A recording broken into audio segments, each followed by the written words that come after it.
Hello. Hi.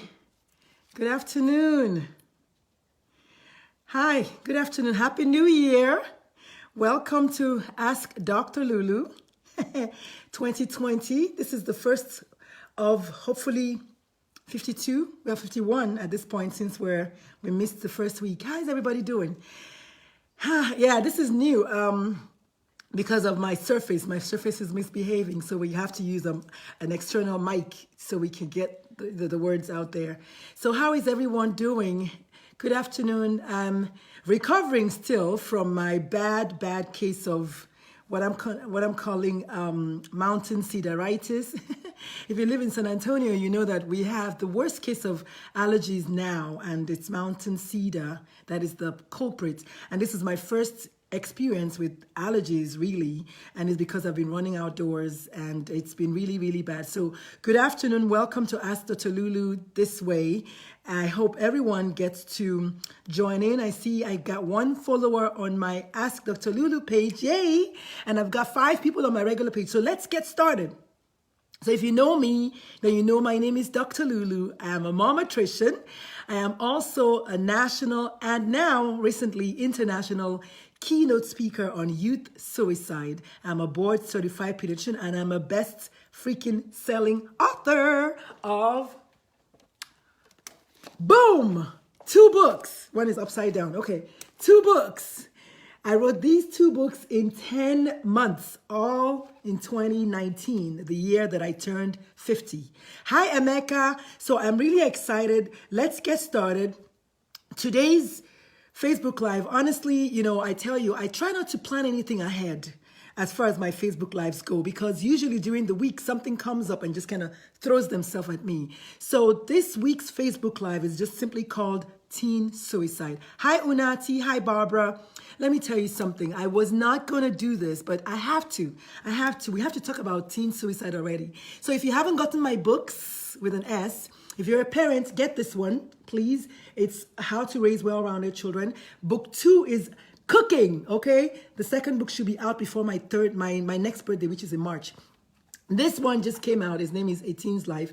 So I'll take 2 seconds and just talk about it. It's about youth suicide, which is what we're going to be talking about today, okay? So get A Teen's Life, get How to Raise Well-Rounded Children. Both of them are available on Amazon as well as on my website, which is teenalive.com, teen, T-E-E-N, alive.com. And of course, my favorite place to get it is from me, because my own copies will be autographed. So if you get a copy from me through my personal information, just send it to my PayPal, which usually I have hanging around somewhere. I will send you your autographed copy, complete with a bookmark. So it's got a little personal touch and my business card in it as well. But I digress. So today I see I've got Ron and Step Thompson watching on Ask Dr. Lulu. Thank you so much for joining. So today's topic is teen suicide. We're just going to we'll see how far we can go in 30 minutes and we'll stop. So let's get started. And so unless you've been living under a rock, you must have heard that teen suicide is like the new thing now. I don't want to put it that way, but it is. It's true. It's something it was bad enough to make me quit my day job as a pediatrician and start talking about it. So you know it's bad.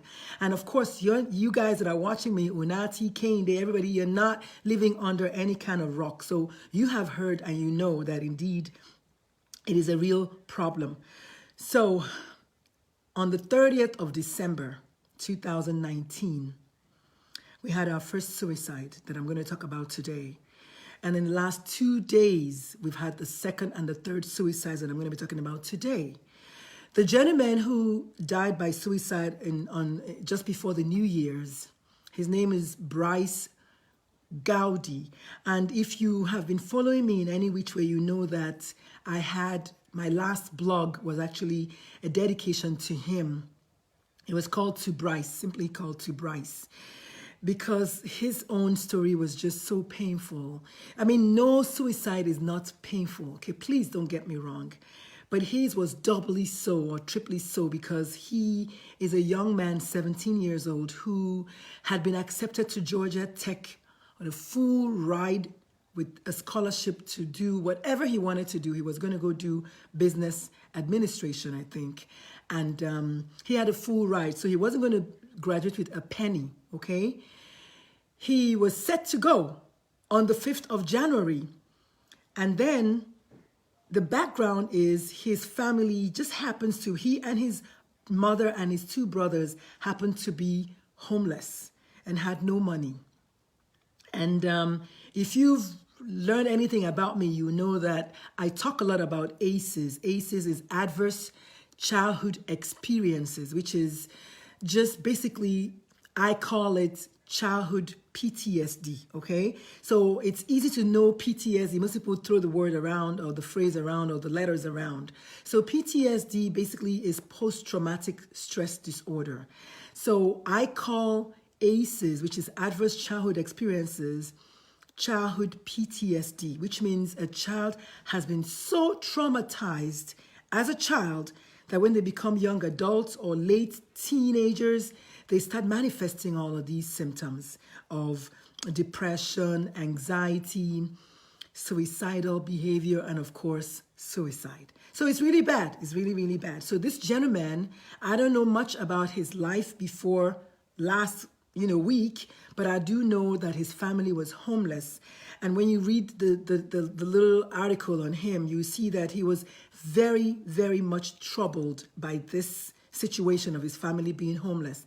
And according to the write-up, they said he kept reaching out to his family members. He was one of those kinds of people who always reach out to people, who reach out to others and see how they're doing. And so he did that a lot. He would reach out and ask his uncles and his aunties, how are they doing from time to time? And then he was so disturbed about this, his family being homeless situation, that he apparently was calling people and asking for money to help. So right there, we see a child that's traumatized.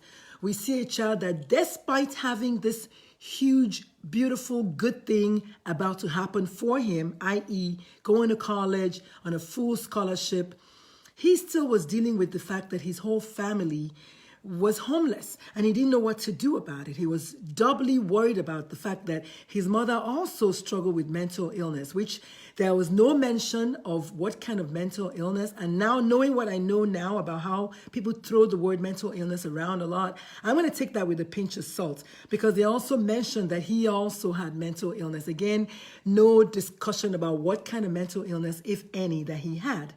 That he had. They just mentioned that he had struggled with mental illness. What I do know now is people grab mental illness as a low-hanging fruit.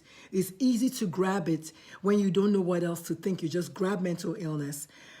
But I digress in the sense that every now and again, we need to stick out our heads and stand for something. And I stand with the fact that majority of people who think mental illness really should be thinking mental anguish. This gentleman was obviously severely mentally anguished. He was very, very disturbed about the fact that his family was completely homeless and they had nowhere to go, So Unati is saying something interesting here. Let's take a look. Dr. Unati, by the way, y'all should follow her. How sad simply means material will not heal your ACEs. Exactly. This kid was troubled, obviously, and may his soul rest in peace. Thank you so much. And we have another follower on by way of Cynthia McAvise on my Ask Dr. Lulu page. Welcome. I'm going to try to be more active on my Ask Dr. Lulu page now. So if you haven't liked my page, please like it. Just stop what you're doing and like it. It's Ask Dr. Lulu. And if you haven't subscribed to my YouTube channel, please do it. 2020 is the year of vision. We're going to try to reach to the top. So yes, she's right. The child was obviously very troubled. And let me tell you something about resiliency. Resiliency is defined as the ability to bounce back. The elastic band is resilient. But you know what? Even with the best elastic band, there's only so much it can go. If I keep pulling and pulling and pulling, what's going to happen? It's going to snap and it's going to pop.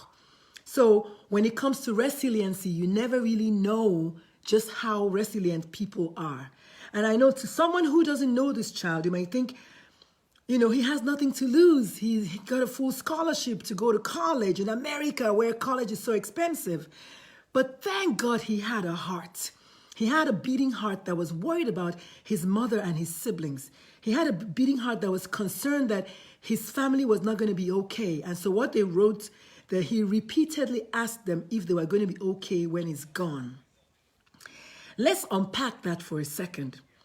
If you're looking on the surface, you would think he was referring to when he's gone, as in when he goes to college.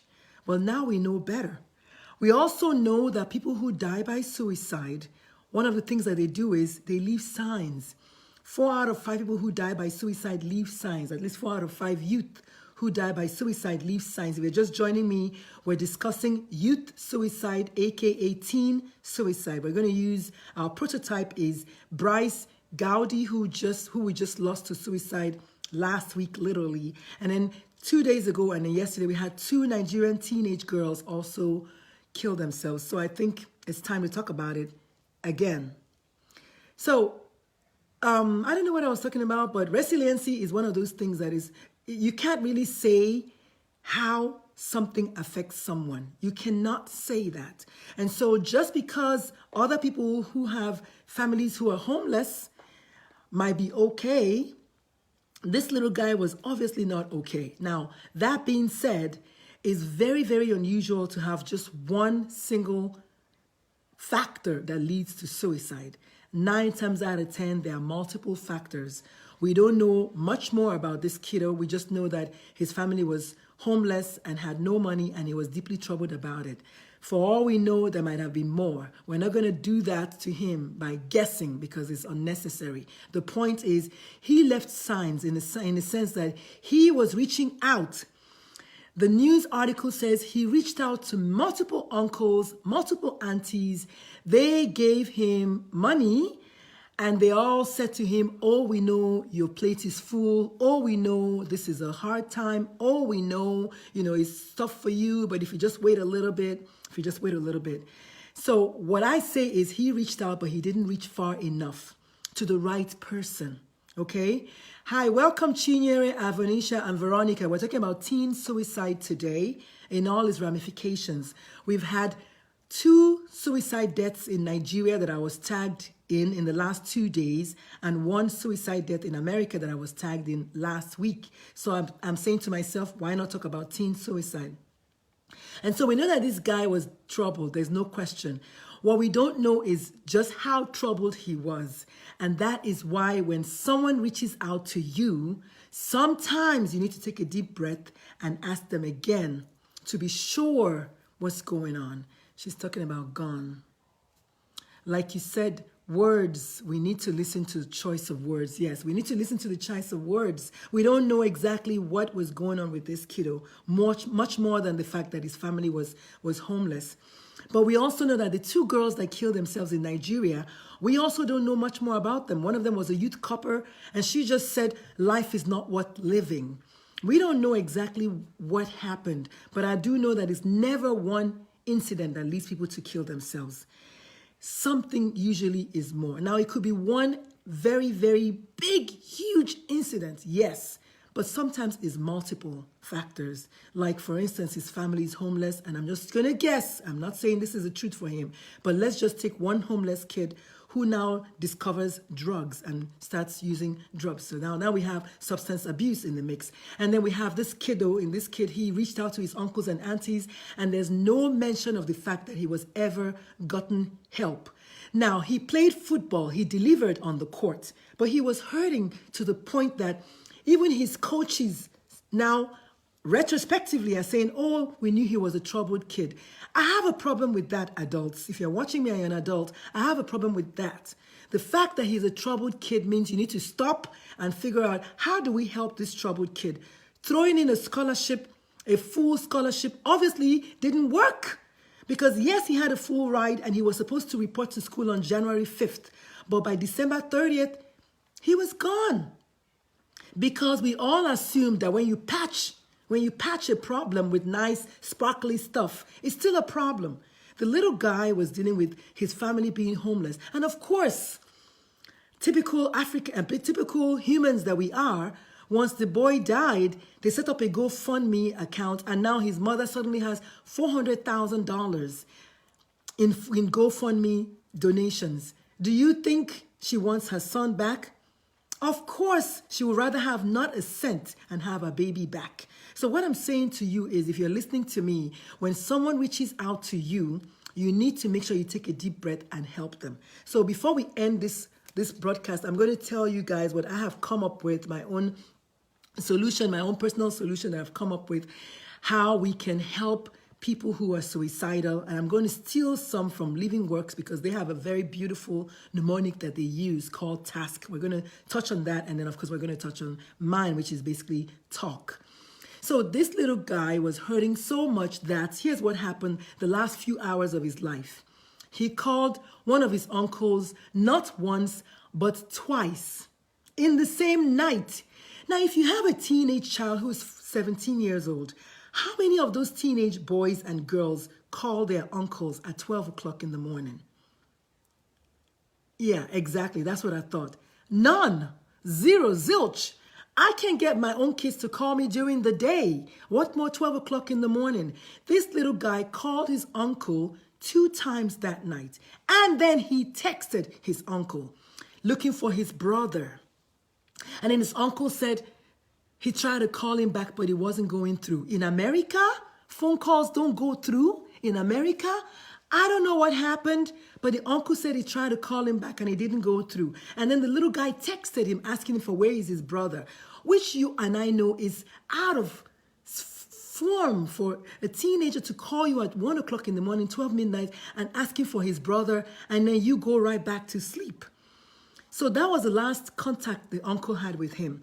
And then his mom said, that the little boy wanted to reach out to her, but she said she was so overwhelmed with her own anguish, she couldn't really be there for him. And she told him to please just kind of get his act together. This is a little guy that was severely in anguish. And then she sent him to the car to go get her favorite blanket. Now, you want to hear what happened? He went to the car, all right. But that was the last time they saw him, because down the street from the hotel, there's a railway track, and you know what happened. But here's the weird part. He went to the car to go get his mother's blanket, and he left his cell phone, he left his shoes, and he left his wallet. Now, you can say maybe he wanted to go barefoot in the winter. You can say that if you like. But I don't know any teenager that leaves their phone. I don't care where they're going. They have their phones with them. So what I'm saying is, don't tell me this little guy did not leave signs. He left signs all over the place. The Nigerian girl, one of the girls that died, left a whole suicide note. But you know, Nigerians being who they are, very superficial people sometimes. I read the comments that they wrote on her page. Majority of them were like, oh no, it's black magic. Oh no, she was poisoned. Oh no, she has been killed. How can they say that she drank poison? Oh, the police need to come and investigate, and things like that. Someone that wrote a suicide note and drank not 1, but 2 bottles of Sniper. Let me tell you what Sniper is. Sniper is an organophosphate, is a rat poison that only needs 1 teaspoon is the lethal dose. The girl drank 2 bottles. Each bottle has 60 mLs in it. She wanted to die and not wake up. Imagine the amount of anguish she must have gone through to drink not 1, but 2 bottles of Sniper. And rather than figuring out what happened and how she ended up killing herself, they're saying, oh no, she couldn't have done that. How can she do this? She was so pretty. This is what's wrong with the world that we live in. And if you're just joining me, hi Lynette, hi Mata John, hi Winnie. We're talking about teen suicide. Simple and straightforward. That's it. We're talking about the fact that we have this little girl who she just killed herself. It looks like it's out of the blues, but there's something called psychological postmortem. If she gets one, we'll find out what happened by asking people around her exactly her actions towards the end. But we do know this little guy, Bryce Gowdy.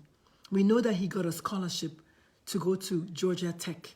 We know that he was definitely in a place where he should have been happy. should have been happy. But he wasn't. He was deeply disturbed. He was really worried about the fact that his mom and his brothers were going to be homeless. And while we don't know exactly what else was going on, we know that that last moment when he left the hotel room to go get his mother's favorite blanket, he left his phone, he left his wallet, and he left his shoes.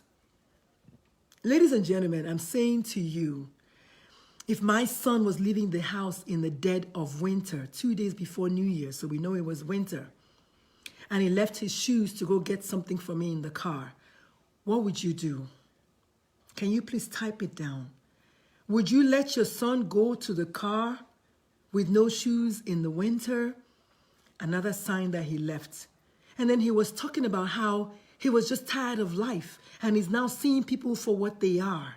He was talking about the fact that he wanted to know for sure that his mother and his brothers were going to be okay when he's gone. And they kept thinking gone for him, they kept thinking was going to college. Now you and I know better. We know different. So I'm going to stop at that only because next week we're going to talk about what should you and I as the village around these kids do in order to see if we can start putting a damper on the suicides already. I'll give you a hint. The first one you need to do is tune in. So tune in to the right station, okay? Because we can all be listening to the radio, but not on the same or the correct station. Tune in to the right station. I'm going to leave it at that. And we'll talk some more about tuning next week. You want to know for sure how that person is really doing.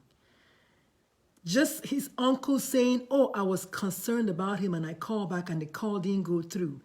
When a teenager is calling you at 1 o'clock in the morning, it calls for you to leave your house and go find out what's going on. Most teenagers don't call their uncles at 1 o'clock in the morning. No teenager I know leaves their cell phone in the house to go anywhere. My kids go to walk the dog and they have their cell phones in their hand. They go to take the trash out and they have their cell phones in their hand. That's what everybody does now. You can do whatever you're doing, but you have your cell phone in your hand. And so what I'm saying to us is, I don't know what you want to be a sign again. It's like those who read the Bible will tell you that you're looking for signs all the way over there, but they're right in front of you. What other major sign do you want this guy to leave for you? He was already talking about death. He was saying goodbye in a sense that he was calling all his uncles and aunties and asking them if they were going to be okay when he's gone. I mean, that is a sign. However, like you and I, we put suicide so far back that we forget about it as an option for kids. We forget that people who are anguished enough can do it. They describe their hearts and their lives as being on fire. Like they want to put out the fire and the only way to do it is to jump. This is what they say. Like the house is on fire and they're by the window. It doesn't matter if it's 15 floors up because the fire is coming. They're so trapped, they need to do something and they take and they jump. This is too serious. I don't know what other signs this guy would have left for them. Yes, there are more signs than that, but how many signs do you need? One. And if you tune in to your kids, if you tune in to yourself, if you tune in to your co-workers, you will hear. You'll be on the right station. You'll be on the right dial. And you will know that, wait, what if?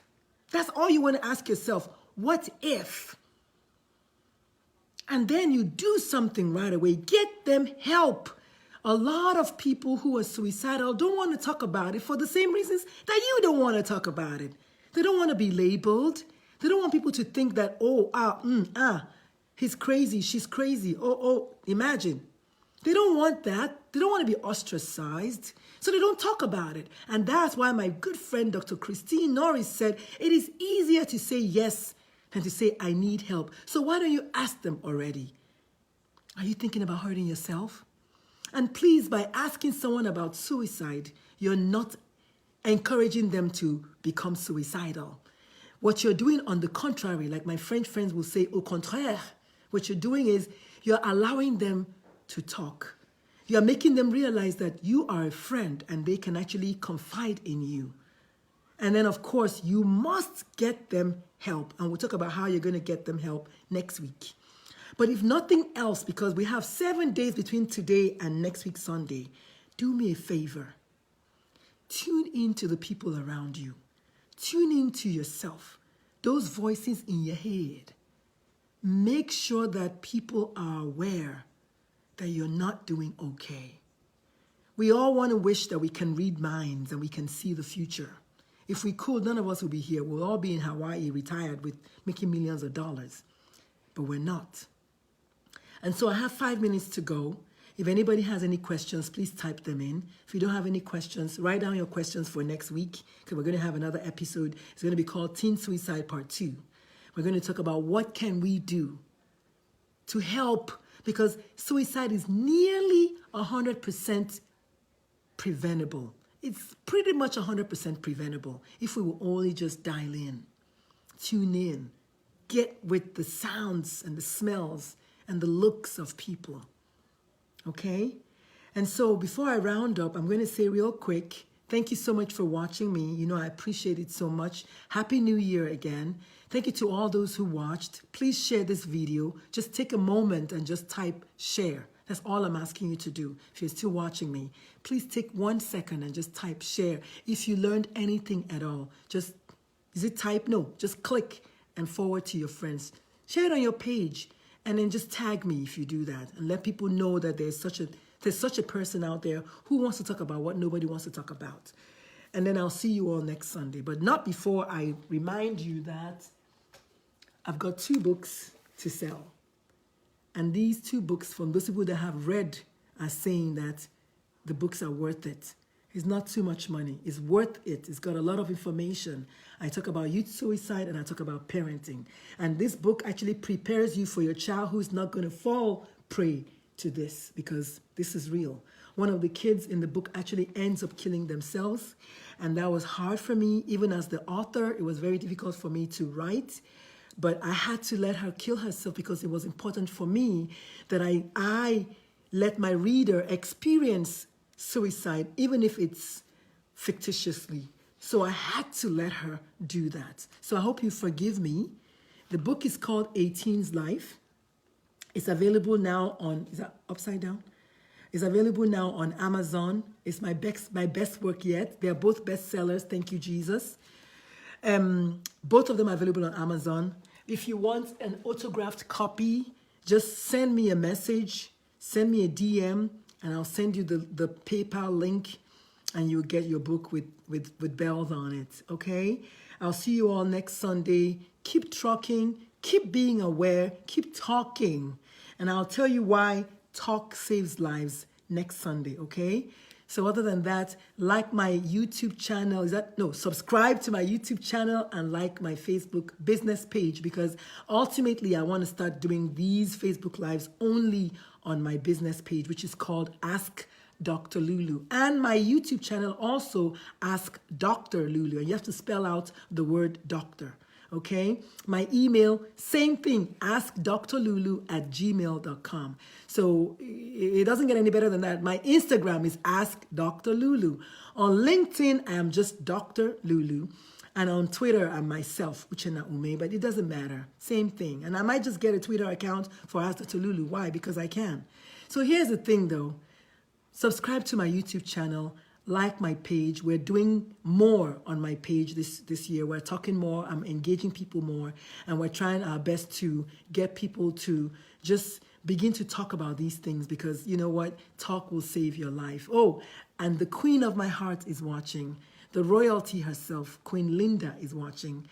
Hi, ma'am. Thank you for joining us at the end. But you know, you still joined us, and that's enough for me. So I'll see you all next week, Sunday. Please, please, please pay attention to people around you. This is that serious, okay? And when they die, as much as I like you to tag me, still please tag me before the fact so I can get to them. I am now, oh, by the way, I forgot to say that. I am now a certified suicide, oh my God, I forgot to say that.